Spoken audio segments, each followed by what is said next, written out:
Yan isaas waliin bakka bammanaa haati manaa wal jaalachuun walii walii isaaniitiif ulfina kennuun isaaniif hin ta'a. Dhugaa walitti dubbachuun fi adeemsa gaariidhaan walii walii isaaniitiif amanamanii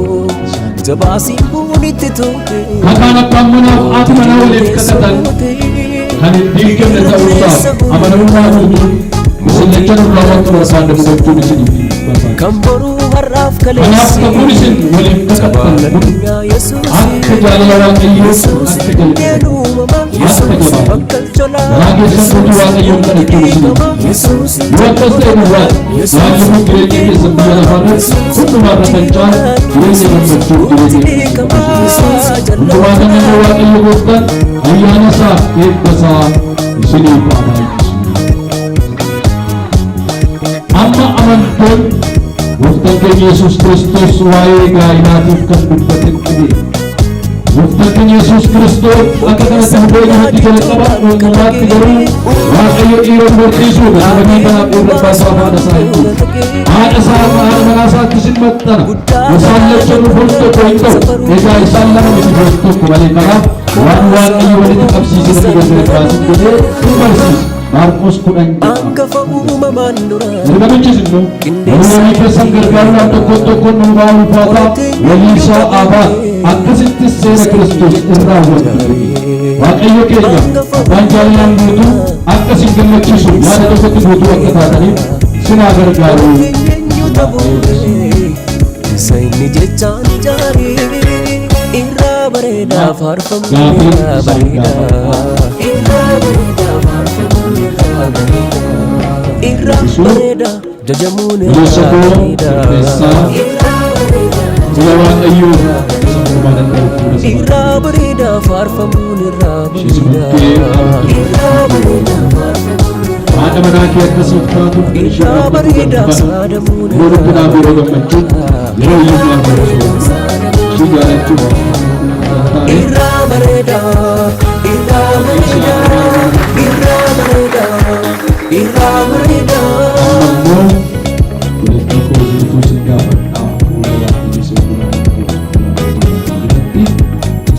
Abbatu buleessa kee tirteessaa waamanaa kee akkasiif ta'uuf kan isaaf qabuuf hojjetan yeroo dhiphinaa yeroo gammachuutti yeroo hiyyummaa yeroo sooramaatti isa jaalachuudhaaf akkaataan harkaan miliquu mudaan qabu jinsisaa seenaan barootaa Galanni Waaqayyoof haa ta'u.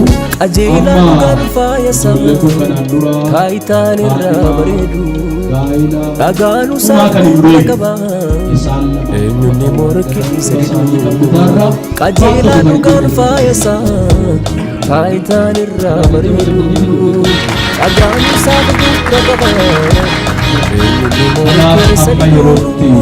Yesus undeluma Yesus kalcholan Yesus buti bekama Yesus jalotanan Yesus undeluma Yesus buti bekama jalotanan Yorkuna biyo bachu Yoruma biyo sobat Sejarahchunaaf ijaare harkaan hiikkatu tartiibaan kooti isaaf waan qilleensi moototaan Ilkidaa jecha isaan bu'aan mul'isaa hin turreen hayyuun akkasaa eenyu beekaan jiruusaa gunaanu haasaan namaa sammuusaan gunaanu gooftaa biyyaa leenca ija barbadaa gorsaa dinqii yesuus eenyu beekaan jiruusaa gunaanu haasaan namaa sammuusaan gunaanu gooftaa biyyaa leenca ija barbadaa gorsaa dinqii yesuus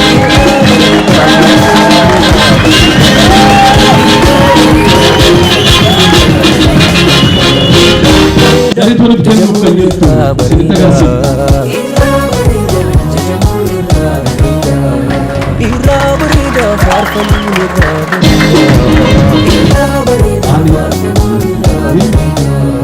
Irra barida sadamun irra barida irra barida sadamun irra barida irra barida irra barida irra barida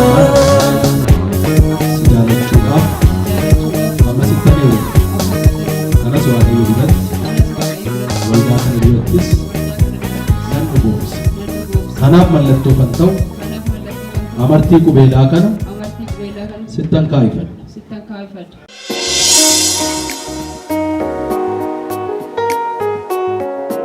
Harka walitti rukutaatii.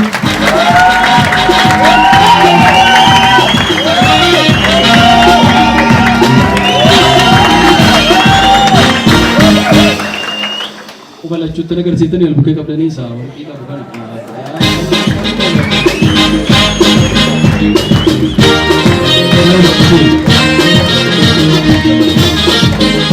Yeroo isaaniif kadhannu ta'a maanguddoonni achas dhufanii isaaniif kadhatu wanti irratti jilbeeffatan sun isaaniifis yoo jira in kadhannaaf amantoonnis harka keenya gara isaaniitti qabne Waaqayyo akka isaan eebbisu bara isaanii akka isaan geggeessu jireenya irra hafaa akka jiraataniif in kadhannaafi jees kennaati.